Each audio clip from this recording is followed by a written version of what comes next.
After literally decades of waiting, we can finally play Goldeneye with controls that don't want to make us bite our own Peter off.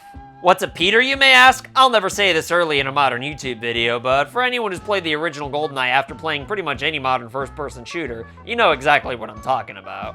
However, given that the updated controls, specifically the ones found in the Xbox version, do make the game significantly easier, then doesn't that kind of make it cheating? Well, honestly, yeah, but I mean, frig it.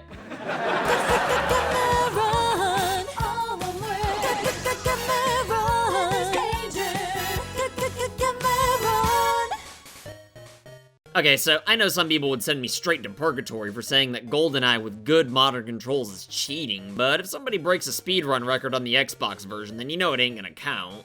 And granted, they have always kept different versions of games in separate categories when it comes to speedrunning world records, but don't get me wrong, I'm not saying that improving controls is ever something that I'd consider to be a bad thing, though. It's really not any different from updating the older Resident Evil games so you don't have to play them with tank controls. But even outside of the updated controls that feel a hell of a lot more natural, the Xbox version in particular also lets you move while aiming, not to mention the fact that moving the crosshair is a lot more stable, which are definitely two huge advantages the developers weren't originally accounting for when they were adjusting the difficulty for the game. So that being said, if you were to put a PP7 up my PP and make me give you a verdict, then I'd say that claiming to have beaten Goldeneye on the hardest difficulty does warrant specifying which version you're talking about when it comes to bragging rights. I mean, even I was able to beat the original Goldeneye on 00 Agent back in its heyday, so it's not like it's impossible or anything like that, but it was definitely a pain in the dupa. The Xbox version, though, I usually don't even break a sweat, which is great since anytime something goes wrong, it's completely my fault. But my point is that if one version of the game is significantly easier than the others and you have to specify which one you beat when it comes to bragging rights, then I think that warrants as a minor form of cheating when it comes down to it.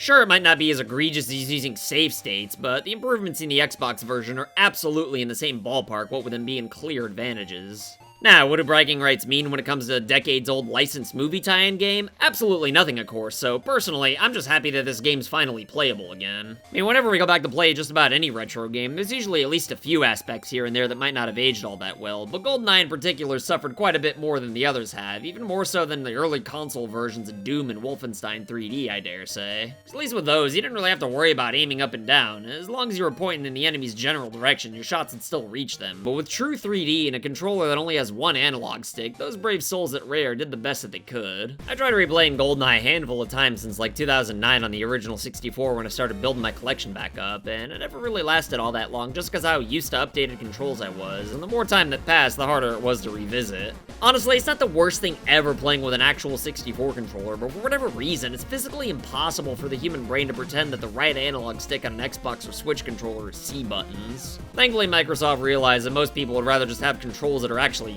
you know, fun, but for whatever reason, the above average size den stuck to their authenticity policy. Normally, I love that they leave retro games completely untouched so we can exploit classic glitches in all their glory and all that, but for something like GoldenEye, it's kind of unbearable, and I wish Nintendo would have at least given us the option to change the controls up. Thanks to controller remapping, you can jump through a few hoops to make the aiming feel almost modern, but unless you're just dying to play this on the go, then the Xbox version's still easily the better version in my opinion.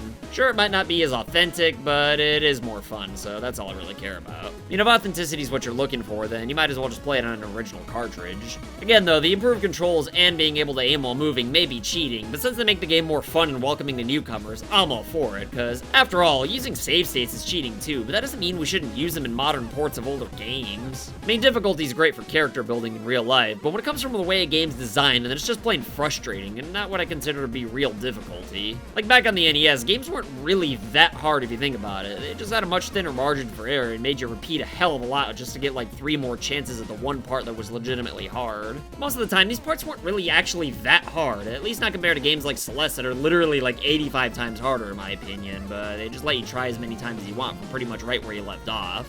To me, true difficulty is when a game's hard but still fun and you have no excuse for your failures. And being human beings, we all make phony excuses from time to time, but sometimes games really can be unfair, whether it be from cheap hazards that you couldn't have possibly reacted to in time in your first playthrough, or controls that just don't let you do what your brain's thinking about. Again, with an authentic 64 controller, zero experience with first-person shooters, and no internet to resort to after the initial frustration, the original GoldenEye is not something that I'd consider to be cheap or unfair, though. The game usually does what your brain tells it to, as long as you have the patience to actually learn it. But even so, playing a version of the game that was kind of just copy and pasted without any real updates won't lead to anything but frustration for most people who've been hardwired to expect something completely different from a first-person shooter. I wouldn't call the Xbox version's updates cheating as far as multiplayer goes, though, seeing as how everyone's on a level playing field and all that. But without online play, I doubt anyone's gonna be messing around with this feature on this version anyway, but I'm sure they'll probably do an update and outdate this video soon enough, though. If not, pretty sure LAN parties do still exist, though. Again, don't get me wrong though, just because I think the updates in Xbox Goldeneye go over the head of the difficulty that the original developers put into place does not mean that I don't think it's the best way to play the game. Maybe updated, but it still feels enough like the original game to remind us why we loved it so much in the first place, or to show newcomers what the fuss was all about to begin with. I mean, they did leave the brain-dead AI untouched, meaning that guards still won't hear gunfire if it's more than like 30 feet away, and they'll even just kind of stand there after being shot 3 times and not do anything about it, so it definitely doesn't feel completely unauthentic or anything like that.